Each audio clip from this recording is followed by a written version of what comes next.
For more on these ongoing hostage negotiations, let's speak now to former Deputy Operations Chief for the FBI Hostage Rescue Team, Rob D'Amico. Rob, good to have you. Good to be here. So we now have some video of the operation that rescued 2 Israeli hostages, as well as some details. 2 hostages rescued, perhaps some 100 Palestinians killed in that operation. I wonder, what does that mean for those who remain in captivity? I imagine Hamas might look to protect their hostages more, but also you have the issue here of civilian collateral damage. I think there's 2 things. I think Hamas understands that there may have been some hostage rescues going on. They planned for that, knowing that Israel was going to hunt down their hostages and try to rescue them. So I don't think that surprised them. I think the 100 casualties on the Palestinian side could throw a roadblock in a little bit into the negotiations because they're so close. I think it just gives Hamas something to push back on, saying you rescued 2, but you killed 100. But it's still all part of the play. True negotiators are going to go back down. Like, don't let something like this interfere with the overall bigger picture that we're trying to do. I wonder how that impacts, though, any public support for Hamas in Gaza, particularly as this operation zeroing in on Rafah, where the civilians have paid such a heavy price for this. And yes, the hostages are being held, it appears, in heavily populated areas, that the population might then have pressure as well, would they not, on Hamas to why are you holding these Israelis behind us, in effect? It is a good point, but I think everyone knows that was going on. This is just public now, bringing it to light.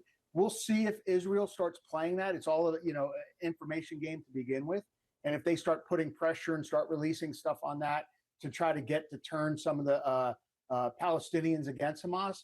But I think they're at a point now where it was understood, because in the neighborhoods they knew there were hostages there. You never did one of these in Iraq or Afghanistan where the civilians didn't know that hostages were being held. Yeah, the word gets out. Okay, big picture here.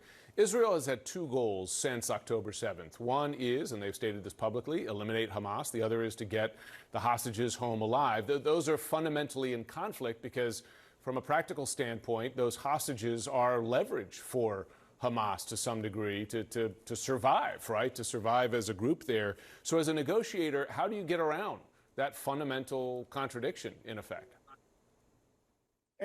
Absolutely. Hamas took the hostages just for this purpose, in order to be able to negotiate the end of the war. So I think it's one of those things that you have to sometimes just play to exactly what's going on. And Israel says that's their 2 firm things. They may be willing to get to a point where they destroy a percentage of Hamas, or the intelligence chief comes back and says, look, we got 80, 90% of them. We can now start looking at doing a ceasefire because they have plans down the road. So it's one of those things that goes back and forth. The stated objectives are not always the true objectives. And I think that's what you're starting to see in some of this on the last negotiation pieces. Well, let me ask you now, as you have this major military operation in Rafah underway, and this apparently over the objections, it seems, of the Biden administration, who has spoken, Biden himself, about how the civilian population there is exposed and vulnerable. Does that reduce the chances of an agreement here?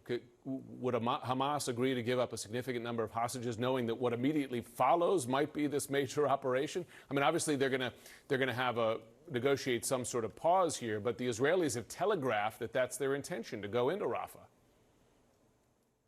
It could be the last stick as far as like the carrot and the stick. They also may have some very definitive targets in that area that they want to eliminate before they actually go to this ceasefire.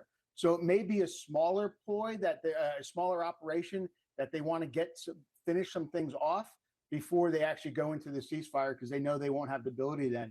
So it may be, hey, this is the big stick, but in reality, what they're looking at is we have this last leadership cell that we want to take out.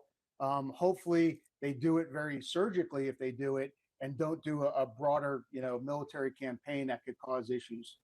Yeah, we'll have to see. I mean, when you look at that hostage rescue, does not appear to be surgical given the number of civilian casualties. Rob D'Amico, thanks so much.